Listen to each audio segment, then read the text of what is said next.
Welcome everyone and good morning. Welcome to Columbia University's 20th Annual Social Enterprise Conference, Capital for Good. This conference series showcases social impact leaders who are sourcing, using capital to generate sustainable solutions to global systemic challenges. It's really become a virtual space during this time to foster the exchange of new ideas and practices on the leading edge of what mission-driven businesses are trying to do to generate social good. At Columbia Business School, we think of this series covering a full spectrum of capital. If I can ask for the next slide, just to give you a sense of the idea that we intend with this series to cover quite a wide range of capital, whether it's from ESG and negative screening, positive impact investing, thematic investing, through to venture philanthropy and pure philanthropy. We think at Columbia Business School that people should understand and learn about the full range of tools available to generate social and environmental good. And as you can see on this slide, it ranges from how mission-driven, whether it's pure profit, through to pure impact, and that there are sometimes trade-offs between these, depending on which tool you want to use. But the analogy I like to use is, if you're building a house, you don't just use the power tool, right? Like, you have to think about all the tools that are in your toolkit and to figure out what works given the situation that you're trying to address. But that in general, we need much more of all of it. So at Columbia Business School, we think of our teaching, experiential learning, and this series in particular as covering this full range of capital. So today we are really excited to kick off this series this academic year on impact investing with Damien Dwin and Antony Bugg-Levine on this topic of investing for change, the total impact portfolio. And so I have the pleasure, my really great pleasure, of introducing Antony. Antony is the current managing director and co-head of community impact at Lafayette Square. He is a pioneer in this field with decades of experience. You can see his bio and his experience at Rockefeller, was one of the co-founders of GIN, and also has been working as the former CEO of Nonprofit Finance Fund, a really big community development finance organization. But very specially to Columbia Business School, he's also been a terrific past star adjunct teacher. And I see some of his former students on the webinar today. So welcome to all of you in particular. We're really thrilled to have Antony and Damien here with us this morning. So with that, I'd like to turn it over to Antony. Thank you so much for coming. Thanks so much, Sandra, and thanks to everyone for joining us on this, at least here in New Jersey, beautiful Friday morning. It's great to see everyone. I just wanted to first of all say to Sandra and everyone at the Tamar Center, you guys are amazing. I've known Sandra. I looked in my emails yesterday. We met 13 years ago, and it's really incredible for me to think about the influence you've had over that time and the tireless dedication you've had to bringing this kind of work to the Columbia Business School community. And I really believe that this is the future. But I know that bringing the future to the present is not always easy. So I just want to say thank you to Sandra personally, and also just, once again, as I've done in the past, reflect on what an asset you and the team are to the Columbia Business School community. I did want to just spend a few minutes of context. So as Sandra said, I actually was an adjunct professor at Columbia in 2008. And it's a funny story. And I was looking in my old Gmails yesterday, Sandra, to find this email trail. Sorry, I actually wrote to you and we connected, and I did my sort of, I didn't know at the time, but I did like an audition. I was invited to come give a lunch talk. It turned out Sandra was in the back and it was an audition, and you got in touch with me and said, hey, would you like to come and teach? And I said, great, I'd love to teach. And I'd love to teach a course on impact investing. And you wrote back to me and said, well, actually, no one at the school wants to know about that. We don't really know what that is. And what we really like you to teach is about how we can use business to create, better outcomes in poor countries. And so we did that course for a few years. But I just think for those of you who don't understand that history, you come to this, this keynote speech and this whole set of talks, and you're going to hear later today some of you from the amazing Liesl Pritzker, who's a real leader on putting all the talk of impact investing into action. But I think you come at this with an assumption that impact investing is something that business schools obviously teach. It's something that people obviously work on, and it's really humbling to realize that it wasn't always that way. And it wasn't that long ago that this whole idea of impact investing and the premise that we can use for-profit investments to promote positive social and environmental outcomes was not something that was mainstream. Here we are 13 years later, and every major business school has courses on impact investing. I think they're all oversubscribed unless the professors are really bad, which I don't know that there's in most places. That's true globally. There's business plan competitions on impact investing. I think importantly, all the major financial services firm want you to believe that all they do is impact investing now. I don't know about you guys, but from Citibank's marketing, I would think that all they do is make early stage high risk investments in Black-owned small businesses in North Carolina, where they've had this ad they've been running a lot. I don't know if anyone's noticed that Schroders has been like scaring me on LinkedIn with this like crazy video that's all about impact investing. All the, and we've stopped counting the number. I can't tell you the last major financial service institution that created $1 billion impact investing fund because there are so many of them happening. We've come an incredibly long way with impact investing. And, I often tell a story when we coined the phrase impact investing in 2007, I put a Google alert on those two words, and there was an Australian blogger who used the phrase. And I was so excited that I sent an email to my boss's boss, who was the president of the Rockefeller Foundation, and said, look, this is incredible. This phrase is starting to take off. And in 2010, in the same month, President Obama, Prime Minister Cameron of England, and the Pope all gave speeches on impact investing. So the rhetoric around impact investing has really taken off. The engagement of large financial service institutions is taking off. And that's the good news. On the other hand, this is the hottest year in human history of our inhabitation of the planet. In America, we've had the income inequality in America is worse than it's been in 100 years.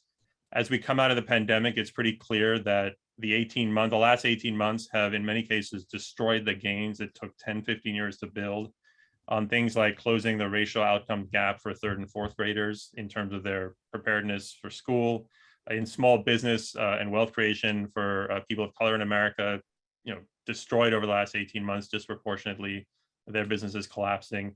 So there's a lot of reasons why we can be pessimistic about the state of the world at the same time that we can be optimistic about impact investing. And so that's the moment that, I couldn't imagine a better moment to be talking to, a better person to be talking to about how you sort of think about all this and what all it means than Damien Dwin, who has really been in his own career the embodiment of the potential of impact investing. He is someone who had a very successful career on Wall Street, in big name banks that you all have heard about. He then was a successful entrepreneur in asset management businesses. And a year ago, and I think yesterday was the birthday of your one-year-old baby, Damien. He started a firm called Lafayette Square. And if you go to the website, you will see that Lafayette Square is an impact investing asset management platform very explicitly. So what we're going to do over the next half hour or so is just talk about that journey, talk about how Damien thinks about the impact investing industry in general, what it is, where it's going, and what it means to really use capital as a way to create economic opportunity for all, which is the mission statement of Lafayette Square. And we're also going to, as part of that, talk about what that really means in the context of our country, where specifically, in addition to creating economic opportunity generally, there is the reality that 20 million people in this country have criminal convictions or incarceration history. 1 in 3 job seekers has had some sort of involvement in the criminal justice system. And we have an economy that systematically prejudices against helping those people to be part of our productive economy. And so in addition to being a world-class investor, Damien is also the chair of the Vera Institute for Justice. And we're going to try and bring those two things together, which might be a little bit of a weird, evening news segue, but we'll make it work. And then full disclosure, if you haven't figured it out already from the branding of our Zooms, Damien is my boss. So I will say that that's not something we're going to obscure. I can also tell you that Damien didn't hire me to be shy or not ask tough questions. So hopefully we'll keep some truth going despite that reality. So Damien, welcome. And thank you. So excited that you're doing this, and thank you guys for joining us for this conversation. I'm excited myself to learn some things I don't know about you, as well as some of the things we've been talking about over the last few months. So just to start, I think often when we introduce ourselves and our work, we start with, hey, I'm me, this is my job, this is my last job, and this is my job before. Right. And to me, impact investing is partly about reviving the idea that we're all humans before we are, numbers on a spreadsheet or our profession. So I really want to do something that might not be typical in these talks and really take this back all the way to trying to get a sense of where you come from, not starting when your career started, but as a human being and as a person. So welcome, and could you just share with us, where you came from and the community you grew up in, and when you were 14, you weren't thinking I'm going to be an impact investor, but what was on your mind and what was influencing you at the beginning? Well, look, again, I'm so excited to be here. I love Columbia. The alumni and the faculty and the students are a part of an ecosystem that has incredible power. And it's power that, in my experience, is usually intended for structural change, doing good at a grand scale.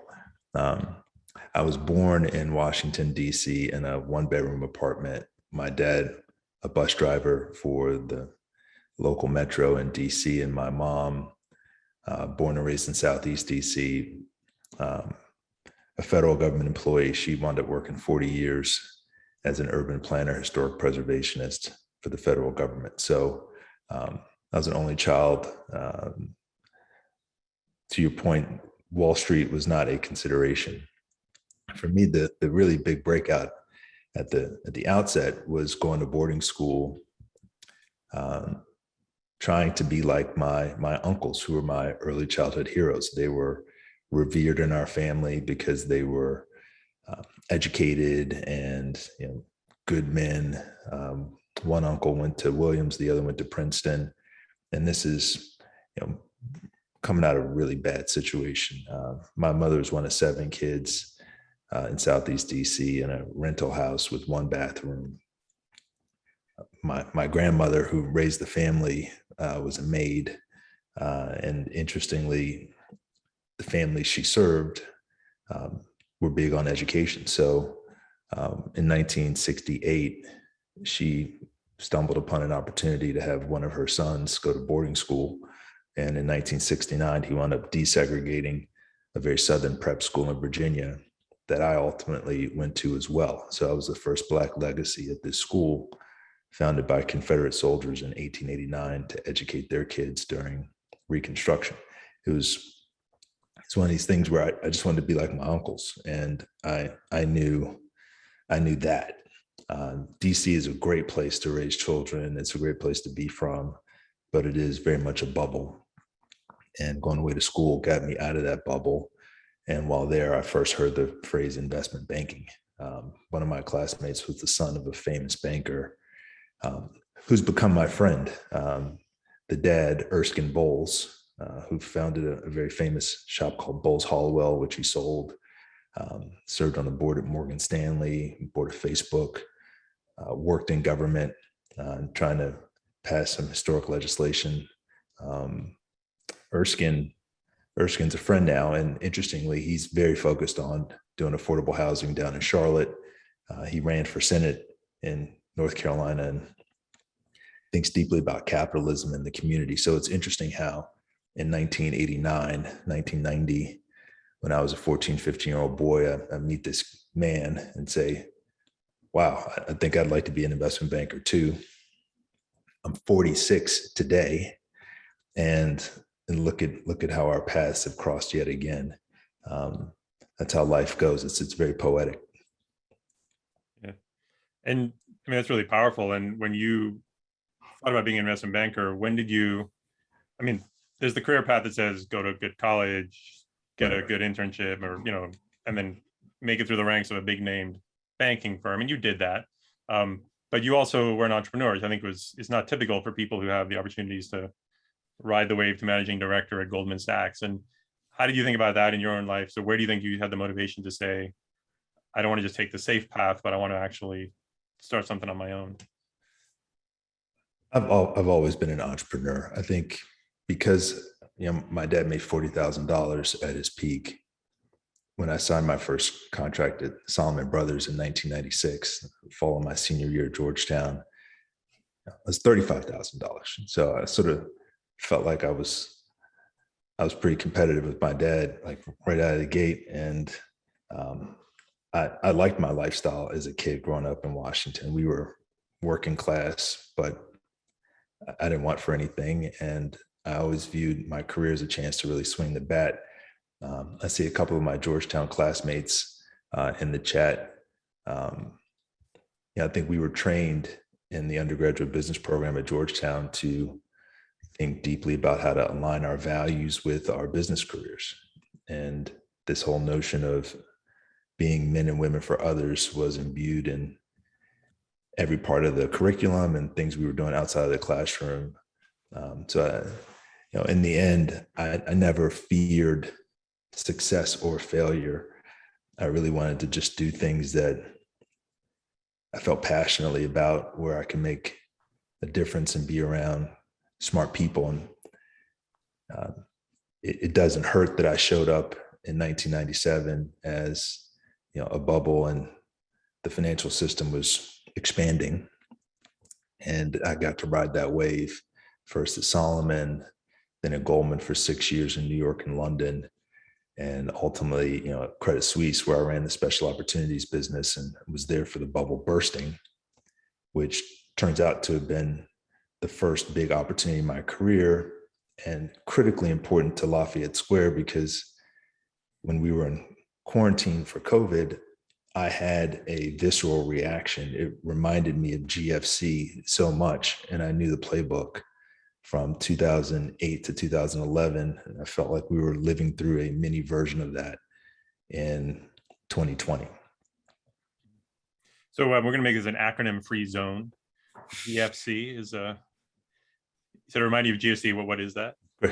Great financial crisis. Okay. Yeah.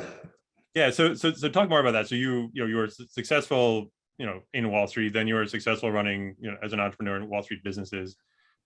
So what did happen in 2020, sort of moving forward, and what set you up on the path you're on now with Lafayette Square? Yeah, listen, at the end of 2019, I'd been having second thoughts about the path I was on in general. By that point, I was chair of the board at Vera. I built a successful investment business. We invested $8.5 billion in 170 companies over 10 years, average EBITDA $40 million. We knew a lot about sourcing, originating, investing in small, medium-sized business. And I was trying to somehow merge or combine my philanthropic interests with what I was doing with my day job, and it never really neatly fit. The impetus during quarantine in April 2020 for me was looking at the bigger picture and seeing that there was fiscal and monetary stimulus in the trillions of dollars on a weekly basis. And there was this subtext of doing it to help women, people of color, underserved communities. We got to save jobs. We got to do it for America. And I viewed it as a wealth transfer between, taxpayers and asset owners. And to me, it was very obvious underserved, overlooked communities, both geographically and demographically, are not major asset owners. So I found the whole thing problematic, but it set the stage for me to have this epiphany. To the extent ESG and impact investing was a big deal pre-pandemic, it would have to be a substantially bigger deal post-pandemic. And to the extent we saw a lot of capital and venture, private equity, public equity devoted to ESG and impact, that flood of capital would probably start to migrate toward lower volatility asset classes like credit and real estate, which is an important insight. And then lastly, there would be a migration from the E and ESG, where there'd been a lot of investment capital, to the S, the social piece of ESG. And if those things were going to be true, there was a white space where a new pure play investment management firm could emerge that only focused on these things and specifically attack them with the mentality of a fintech, where you really digitize the entire platform in utero so that you can importantly track and measure what you're doing. I think about ESG and impact as the antithesis of a black box strategy. I think you actually have to have more transparency and more specificity about what you're doing, how things are going, because as you and I so frequently discuss, Antony, it's not about being the smartest guy in the room. It's about making mistakes, learning from the mistakes,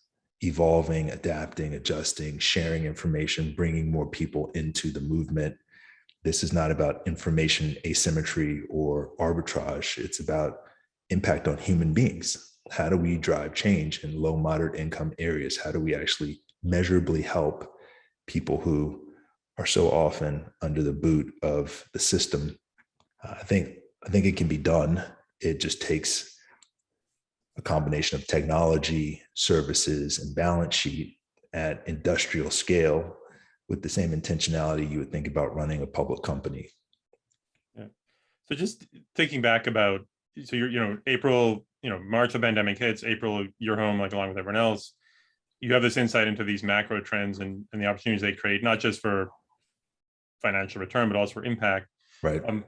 I think most people in your position a year ago or, in April last year thought, wow, I'm really stressed what's happening in the country. Let me donate some money to like the food bank, which is awesome. And, or do something else. You decided instead, let's create a company in the middle of a pandemic without being able to like meet anyone.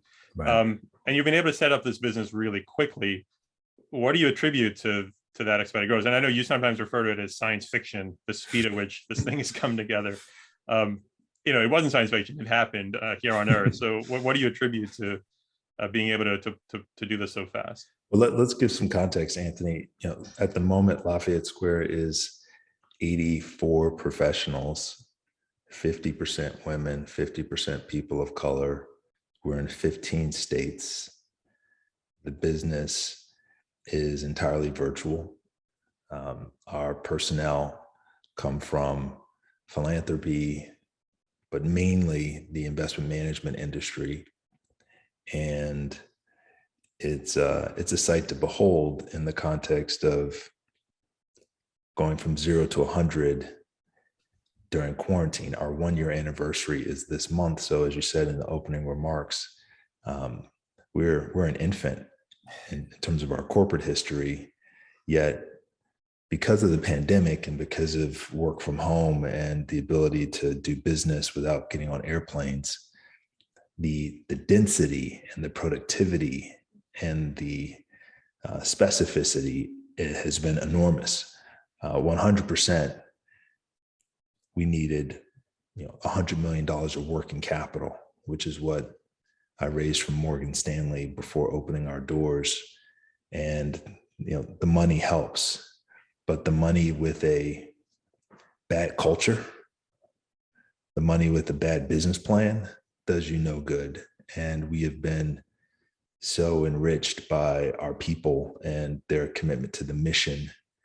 Seeing folks who come from elite hedge funds, investment banks, service firms, be a part of a mission to actually bring capital and services to underserved communities at scale, whether it's West Virginia or Los Angeles or Cleveland.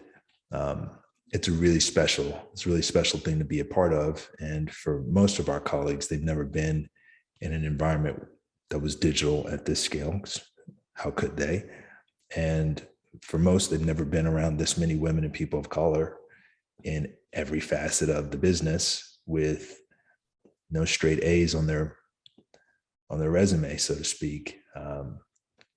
It's really exciting, but we feel a profound sense of responsibility to get it right because we are sensitive to how few women and people of color have had sufficient working capital to build real businesses in the investment management industry.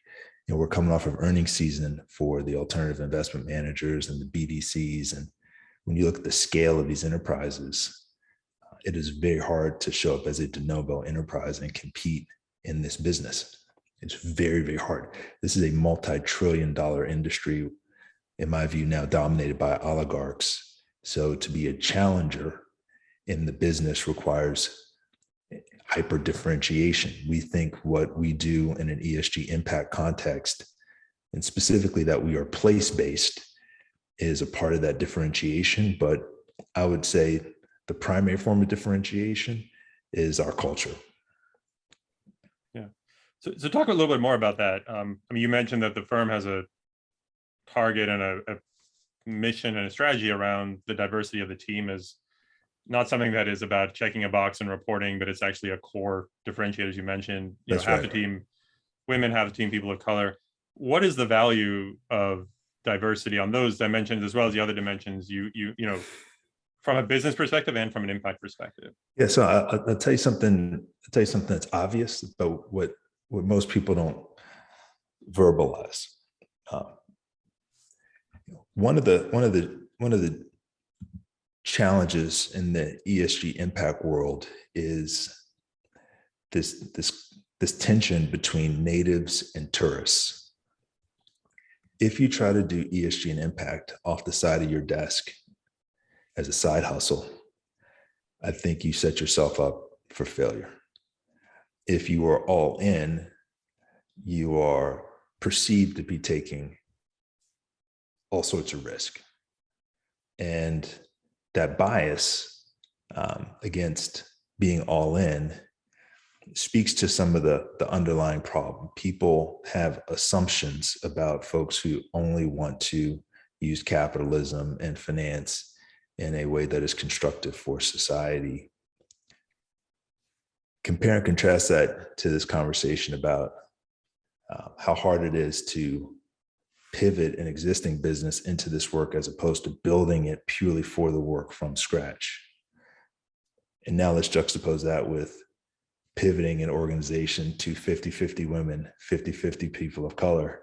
It's hard to move a 5,000 person organization in that direction if that's not who you are, who you've been. If, on the other hand, you build it correctly from scratch and you think about having the organization reflect America and source the best talent nationally, you can do something not only very hygienic and very scalable, but something that actually feels good and makes sense. There's no need to rehash the data on the performance of diverse teams versus non-diverse teams. We know that. People just come up with excuses for why they can't get there.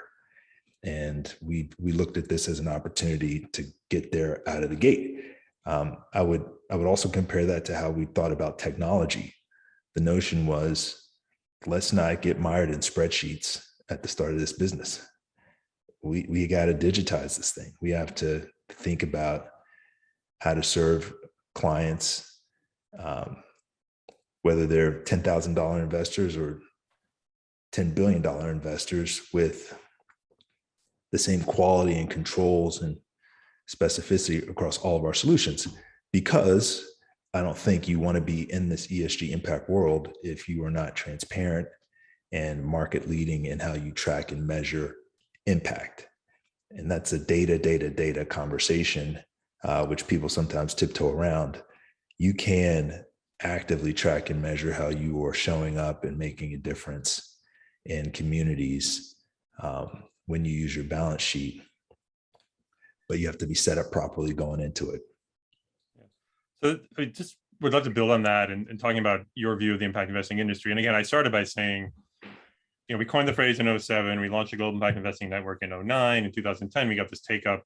Big government started talking about it. It's really the last few years where all the big mainstream players, and you mentioned this, they are creating these side hustles, but you know, a side hustle for BlackRock or Apollo is multiple billions of dollars, and they have their impact funds. And as someone who has been observing this industry's development over the last few years, and you know, threw your hat in very, you know, you're staking the future of your reputation and your career on this movement. I mean, you have an amazing perspective, because I've been in it so long, I can't really see it, but how does this look for you? And, you know, when did you first hear even the phrase impact investing or this idea of impact investing? And how has your view of it changed now that you've been in it 24/7 for the last while? I think a couple of things bring us to this moment. First of all, the workforce has changed substantially. I'm 46. You sit down for coffee with somebody who's 36 or 26, and these are different animals with different values, placing different demands on their organizations to behave and function in a certain way. It has been a huge advantage that we've seen, particularly women and people of color, just demographically show up in unprecedented numbers in the LP community. It's limited partners allocating capital to investment managers that's made a big difference. There's so much more work to do there, but the browning of the LP base has mattered. That's how you get to a place where you can call attention to a $75 trillion industry where women and people of color manage 1.5% of the money combined. You sit with that and it sends a chill. How can you be in a capitalist society where that is considered acceptable, normal? And having people who look like America in positions of power was a predicate to getting into the good part of this conversation where you say, wait a minute, this industry post-pandemic, post George Floyd, is not going to be allowed to sit idly by without a serious conversation about power, how it is exercised, who's at the table. And I love the agency of our young people, all races, genders, et cetera. I love the agency of our young people to demand change. It is, in my view, on the backs of Columbia MBAs and so many others who are stepping into these organizations and saying they're not going to be complicit in boxing people out and discriminating at a structural level. That's super encouraging. And to me says there are a lot of people who are in the movement tucked away in strategic seats that are now able to get activated by the important work that's being done from a policy perspective.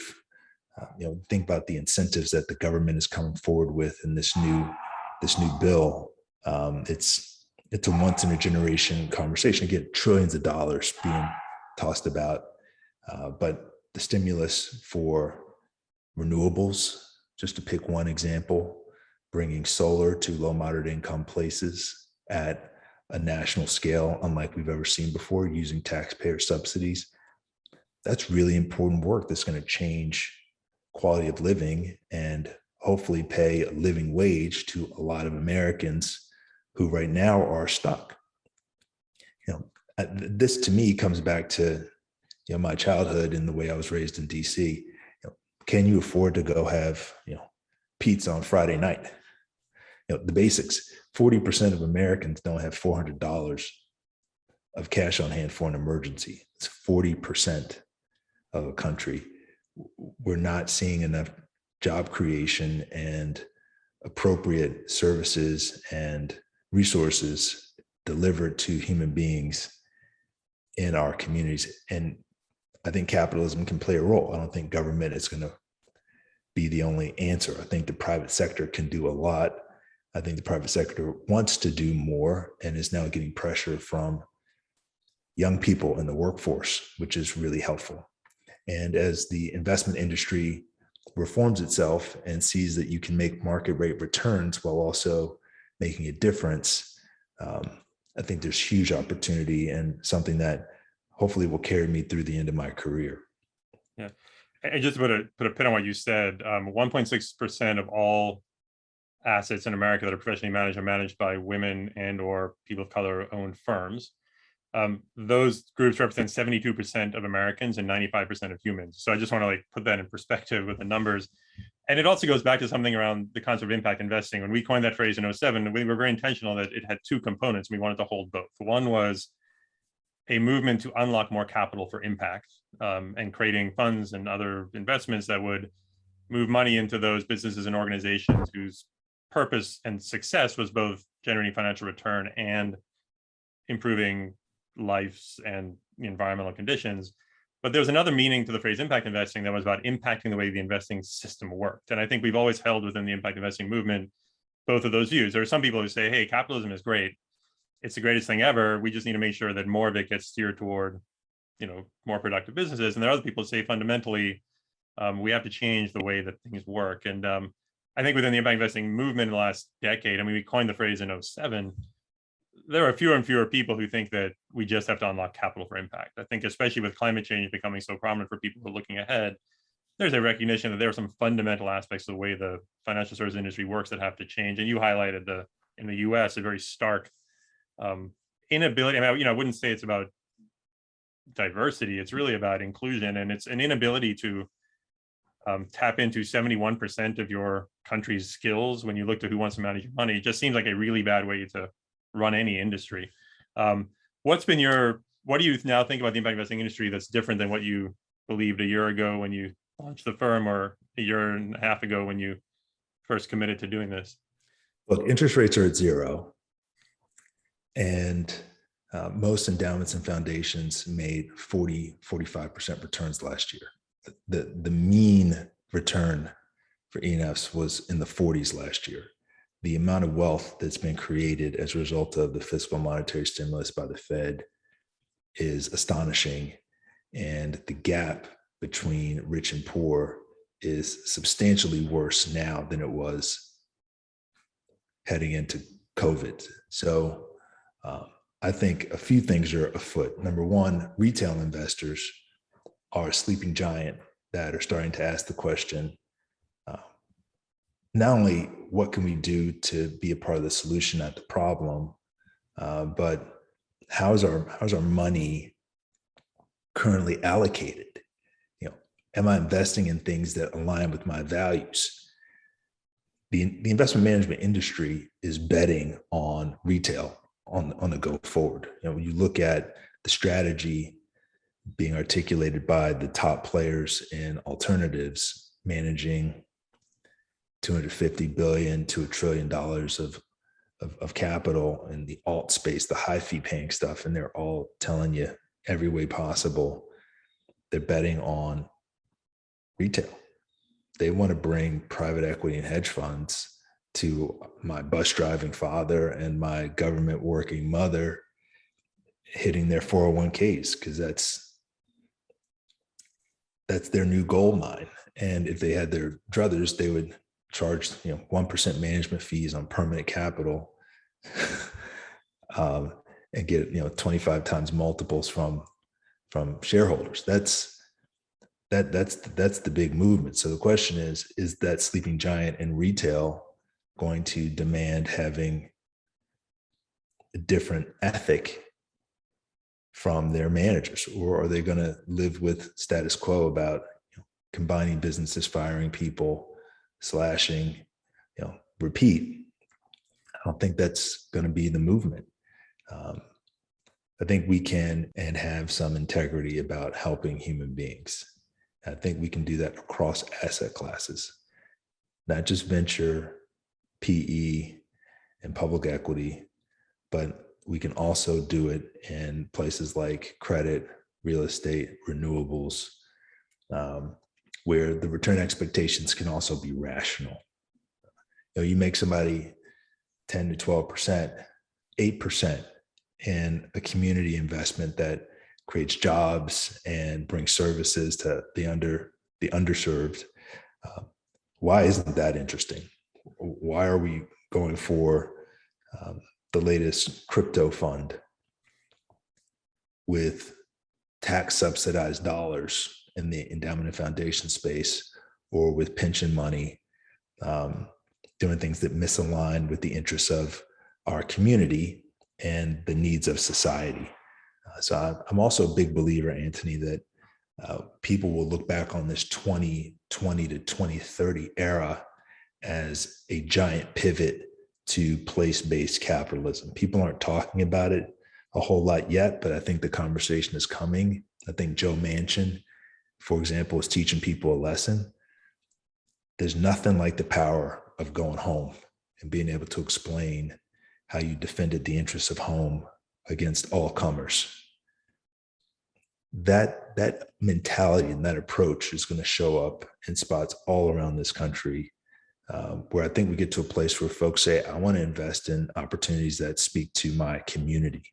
I want place-based investment solutions. I want to be geographically aligned. And as it stands, capitalism really isn't geographically aligned right now. It's nationalized. The money sits on the coast and is controlled by elites. That's the system that's, I think, ultimately going to get torn down by the ESG impact movement, moving it off the coast, spreading it around, centering low, moderate income places, but specifically making sure that every community can think about how its resources are used to help its people. That's really helpful. And I wanted to, it's sort of a good segue to a question we got from anonymous attendee number one, who asked, and something you mentioned, you'd mentioned your observations around macro trends and specifically fiscal government stimulus, and was part of your motivation for seeing this opportunity.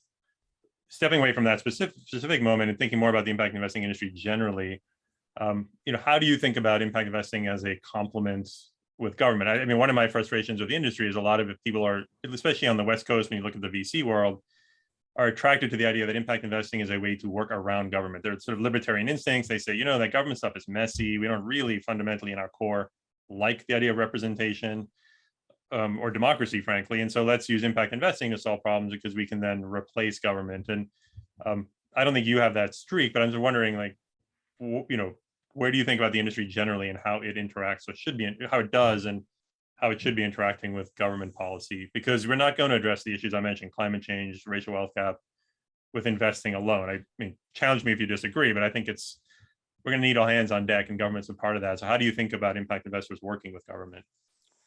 100% we need all hands on deck.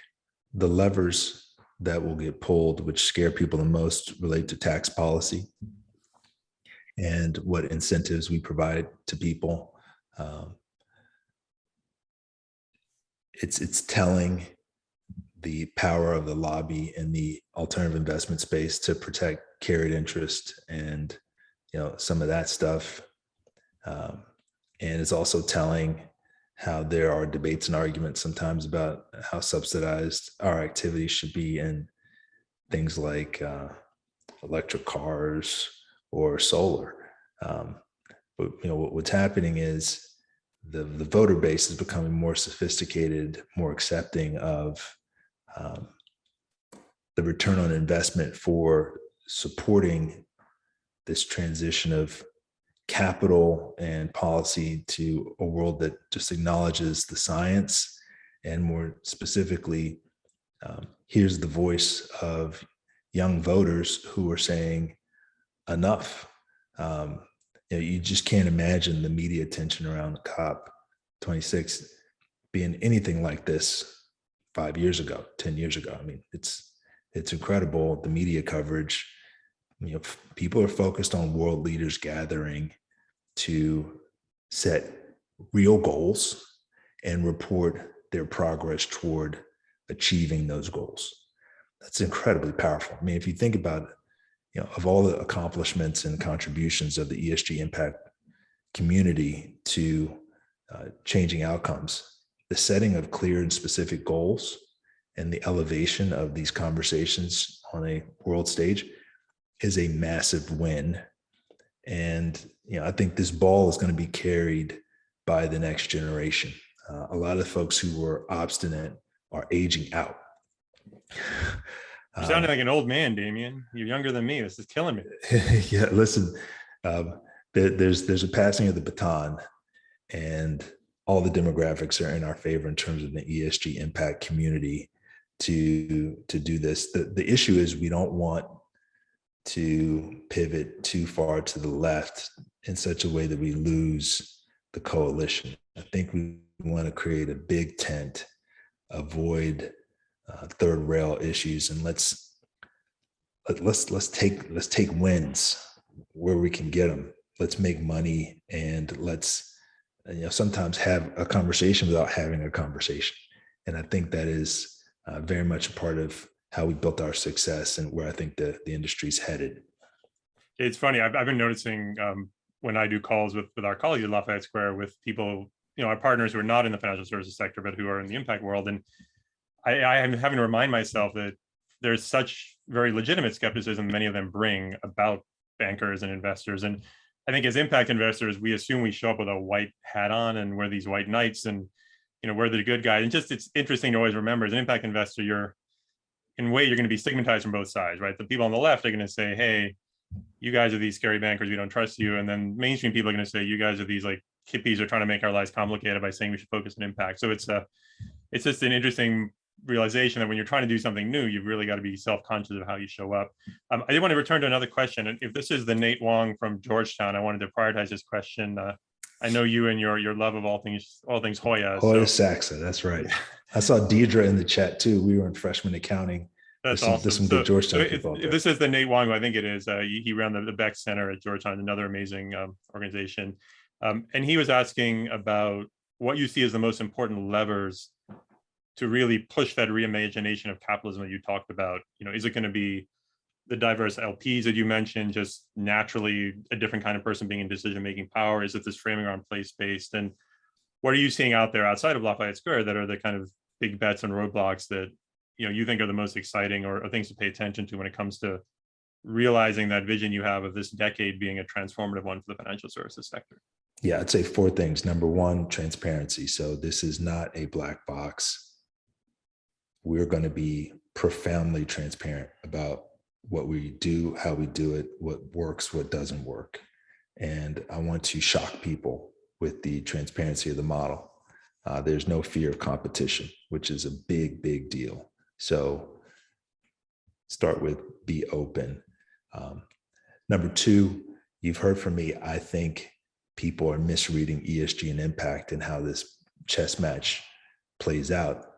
I think it's very clear this is going to pivot to a conversation about place-based capitalism, where people say, drop the acronyms, drop the rhetoric, and tell me what you did for my town. Tell me what you did for my state. Tell me what you did for my region, across job creation, access to housing, access to clean energy.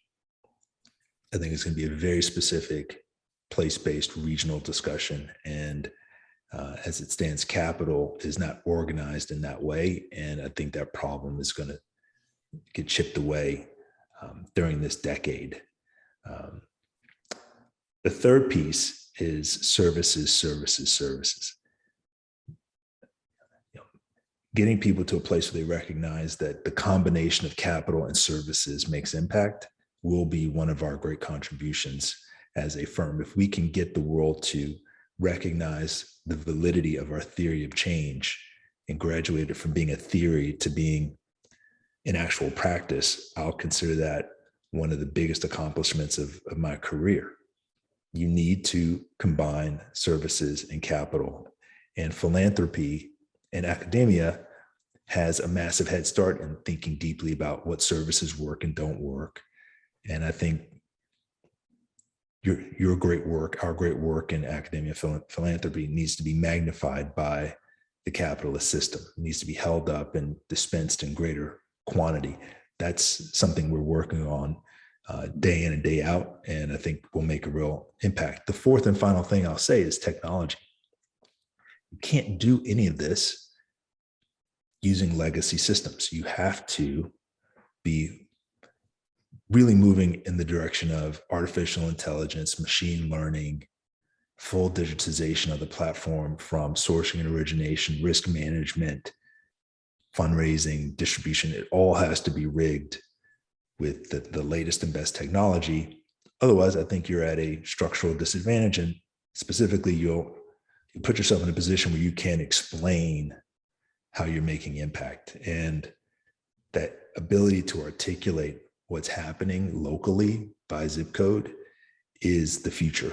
It's our mission at Lafayette Square, and it's, for me, one of the most exciting parts of the whole business. That's great. So I did preview that I'd make an inartful transition to your work on criminal justice reform, and we're running out of time, so I want to make sure we do have a little bit of time there. But I think there is a connection, especially around the work of the decarceration movement in the U.S. and the reality that, on one hand, there needs to be, from a practical and moral perspective, a sort of movement to, reduce our prison population. But there's also the reality that people need to be participating in our economic system to have viable opportunity. And again, the framing for your work at Lafayette Square and Opportunity for All includes those people. And at the same time, we are in an economy where 10 million jobs are unfilled, and Right. A lot of companies are saying they can't get jobs. So how do you sort of put those things together? Or, do you, in terms of, your day job as an impact investor building a company, and your other day job, one of your other day jobs is the board chair of the Vera Institute? Yeah. So listen, I love Vera. We just had our 60th birthday a couple of weeks ago. The organization's been focused on criminal justice reform, shrinking the system, bringing the brightest minds to thinking about how to make structural change in that space. We got over 300 employees, a big budget, but more importantly, just a really thoughtful, dedicated community of leaders working with prosecutors and policymakers nationally to change the system. The system comes with a really nasty racial subtext. There is no careful study of criminal justice in America without also looking at race. And Vera has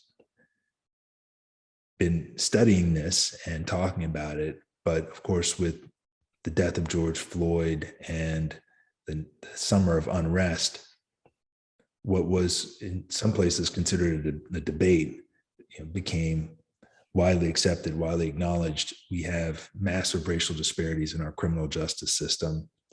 And when we look at the unemployment statistics, there's an obvious correlation. We as a society are getting to a place where we recognize we need human capital at a scale that we've not seen in our lifetime. We have to put butts in seats. We need more people working. We have a prison and jail sort of industrial complex that is, collapsing. The terrible things happening at Rikers Island, which have been going on for months. And we have almost 20 people dead. There's no running water in a lot of parts of the facility. Guards calling in sick, up to 33% of the workforce not coming in. It's been a disaster, but it took months before that could be an above the fold story in the New York Times right here at home, because there's a profound othering of people who are in the criminal justice system, and that othering is fundamentally tied to race.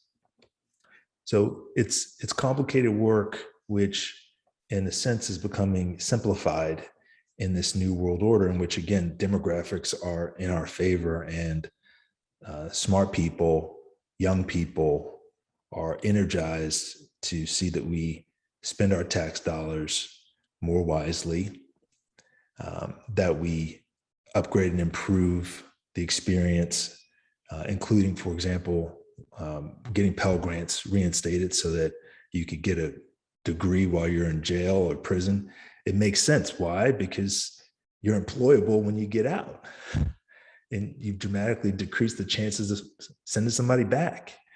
And you can be more progressive in thinking about sentencing to align punishment with whatever has taken place. So this is tough, complicated work.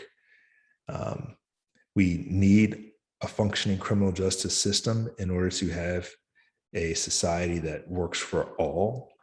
And I think, again, the business community has an interesting role to play because we need the human capital in the business community like never before.